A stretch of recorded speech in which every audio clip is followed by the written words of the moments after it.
وہ آدم خور کی جان بچانا چاہتی تھی۔ رتناولی کا آدم خور۔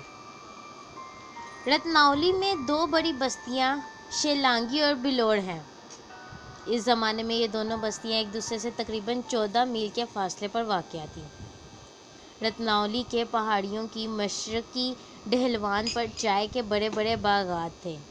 وہ باغات دو انگریز بھائیوں کی ملکیت تھے۔ ان دونوں کی جاگیر آہستہ آہستہ اس قدر پھیلی کہ پہاڑوں کے دامن تک کچی پکی سڑکوں کا جال بچھا دیا گیا۔ ان سڑکوں پر اکثر ٹرک اور جیپیں رواں دواں نظر آتی تھیں۔ سڑکوں کے اطراف میں لمبی لمبی گھاس کے وسیع و عریض قطعات تھے، جن میں شیلانگی اور بلوڑ کے باسیوں کے مویشی چرتے نظر آتے۔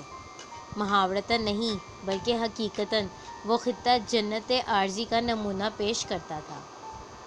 پھر اس جنت عارضی کو کسی کی نظر لگ گئی۔ کچھ ہی عرصے بعد پہاڑی کے دامن میں آباد مقامی چرواہوں نے چائے کے باغات کے منتظمین کو بتایا کہ وہ مویشیوں کے راستے پر ایک شیر کے پنجوں کے نشانات اکثر دیکھتے ہیں۔ چونکہ اس علاقے میں خاصے عرصے سے مویشی خوری کی کوئی واردات نہ ہوئی تھی، اس لیے انگریز بھائیوں نے اس طرف کوئی توجہ نہ دی۔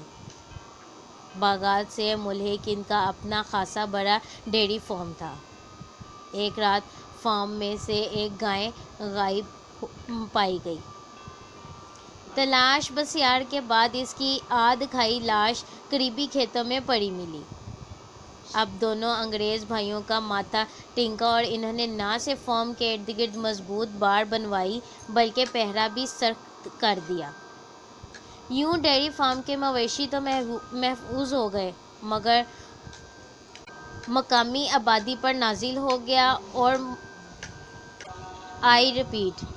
عطاب مقامی آبادی پر نازل ہو گیا اور مویشی خور جو دراصل ایک جوان شیرنی تھی، اپنی تینوں بچوں سمیت ان کے مویشیوں کو یکے بعد دیگرے نوالا بنانے لگی۔ مقامی قبائل کے مویشی خور شیروں سے نپٹنے کے اپنے طریقے ہیں۔ چند چرواہے اپنے سیانوں سے صلاح مشورہ کر کے شیلانگ کے رہائشی ایک بوڑھے شکاری کے پاس گئے۔ وہ بوڑھا، جس نے شیروں کے شکار میں مقامی طریقے آزمائے تھے، کہنے لگا کہ وہ ایک پرانا اور آزمودہ طریقہ استعمال کرے گا۔ وہ طریقہ لوہے اور جست کے نوکیلے ٹکڑوں اور بارود سے بم بنانے کا تھا۔ چرواہوں کی فرمائش پر بوڑھا بم بنانے میں مصروف ہو گیا۔ اس دوران شیرنی کی وارداتیں بھی جاری تھیں، یہاں تک کہ 12واں مویشی مارا گیا۔ تیسرے روز بوڑھا بم ساز اپنا تیار کیا ہوا بم لے کر گاؤں پہنچ گیا۔ اسی رات شیرنی نے ایک خوب موٹی تازی گائے شکار کر ڈالی۔ بم ساز کی ہدایات کے مطابق چرواہوں نے گائے کی لاش ڈھونڈنے کے بعد اسے ذرا بھر بھی نہ چھیڑا اور بم ساز کو بلا بھیجا۔ بوڑھے بم ساز نے پہلے دور سے پتوں اور ٹہنیوں میں چھپائی گئی گائے کا معائنہ کیا اور پھر بڑی احتیاط سے شیرنی کی طرف سے رکھی گئی ٹہنیاں ہٹا کر گائے کا پیٹ چیرا اور کرکٹ کی گیند سے مشابہ بم گائے کے جسم میں چھپا دیا۔ بم ساز نے اسی پر اکتفا نہ کیا بلکہ زخم کو بڑی صفائی سے ٹانکے لگائے اور ٹانکے لگانے کے بعد اسی انداز میں ڈھانپ دیا جیسا شیرنی نے ڈھانپا تھا۔ یہ کام ختم کرنے کے بعد وہ سب اپنے اپنے گھروں کو چل دیے۔ حسب توقع کچھ دیر بعد شیرنی اپنے بچوں کے ہمراہ گوشت کھانے آئی۔ جوں ہی اس نے پیٹ پر منہ ڈالا تو بم پورے زور سے پھٹ گیا اور ساتھ ہی شیرنی کے جبڑوں کے بھی پرخچے اڑ گئے، لیکن وہ زندہ رہی۔ 3 دن تک زخمی شیرنی درد سے بلبلاتی رہی۔ وہ جہاں بھی تھوڑی دیر کے لیے رکتی وہاں اس کا خون کافی مقدار میں پایا جاتا۔ اس کا ایک بچہ موقع پر ہی ہلاک ہو گیا تھا، جبکہ 2 بچے اپنی زخمی ماں کے ساتھ ساتھ رہتے تھے۔ جہاں شیرنی کے خون کا تالاب ملتا، وہاں اس کے بچوں کے ننھے ننھے پنجوں کے نشان یوں ثبت ہوتے گویا وہ اپنی ماں کے زخموں پر بیان کرتے رہے ہیں۔ چوتھے روز شیرنی کے درد میں ڈوبی چیخیں یکلخت تھم گئیں۔ گاؤں والے بتاتے ہیں کہ وہ صبح شادی کا وقت تھا جب شیرنی کی چیخیں تھمتے ہی اس کے بچوں کے رونے کی تکلیف دہ آوازیں سنائی دیں اور پھر کسی نے بھی انہیں وہاں نہ دیکھا۔ چرواہوں کی طرف سے شیرنی کی لاش ٹھکانے لگائے جانے کے بعد علاقے میں ایک بار پھر امن قائم ہو گیا۔ ٹھیک 10 سال بعد ایک نوجوان شیر نے اسی علاقے میں وارداتوں کا آغاز کر دیا۔ لوگوں کا قیاس تھا کہ یہ شیر اسی شیرنی کے بچوں میں سے ایک تھا۔ میری ذاتی خیال کے مطابق گاؤں والوں کا قیاس کچھ ایسا غلط بھی نہ تھا۔ گاؤں والوں نے حسب دستور اسے بم کے ذریعے مارنے کی کوشش کی، مگر وہ غالباً اپنی ماں کے ساتھ پیش آنے والے واقعے کے بعد زیادہ زیرک اور چالاک ہو گیا تھا۔ جس جگہ بم لگایا جاتا وہ اس کے قریب بھی نہ پھٹکتا۔ گاؤں والوں نے آہنی شکنجے اور زہر کا حربہ بھی آزمانے کی کوشش کی، مگر کوئی فائدہ نہ ہوا۔ رفتہ رفتہ شیر نے اپنے کھائے ہوئے شکار پر واپس آنا ہی چھوڑ دیا۔ اب مصیبت یہ ہوئی کہ شیر چونکہ شکار کرنے کے بعد صرف ایک ہی مرتبہ شکار کا گوشت کھاتا تھا، اس لیے اسے بھوک مٹانے کے لیے زیادہ مویشی شکار کرنا پڑتے۔ اس سال موسم برسات میں بارشوں کی زیادتی کے باعث شیر بھوک، سردی اور بارش سے تنگ آ گیا اور اس کی وارداتوں کا دائرہ میدانی علاقوں تک وسیع ہونے لگا۔ اب اس کی عادات میں بھی تبدیلیاں رونما ہونے لگیں اور وہ کسی بھی گھبراہٹ کے بغیر اپنے شکار کا باقی ماندہ گوشت کھانے آ جاتا۔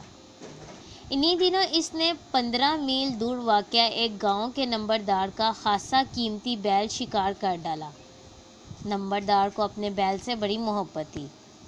اس زمانے میں آتشی اسلحہ یا تو پولیس اور ڈاکوؤں کے پاس ہوا کرتا تھا یا پھر شکاریوں اور جنگلوں کے برلب واقع گاؤں کے نمبرداروں کے پاس۔ اس نمبردار کے پاس بھی دیسی ساکھ کے ایک توڑے دار 2 نالی بندوق تھی۔ اس سے وہ عام طور پر جنگلی کبوتروں اور خرگوشوں وغیرہ کا شکار کیا کرتا تھا۔ ایک بار تو اس نے ایک سانبر بھی مار لیا۔ جس جگہ شیر نے نمبردار کی بیل کی باقی ماندہ لاش چھوڑی تھی، اس سے کچھ فاصلے پر ایک خاصا بلند اور مضبوط درخت تھا۔ گاؤں والوں کے منع کرنے کے باوجود نمبردار نے اپنے دونوں بھائیوں کی مدد سے اس درخت پر مچان باندھی اور بندوق لے کر اس پر چڑھ بیٹھا۔ رات کی تاریکی میں اضافے کے لیے سرِ شام ہی کالے سیاہ بادل آ گئے تھے۔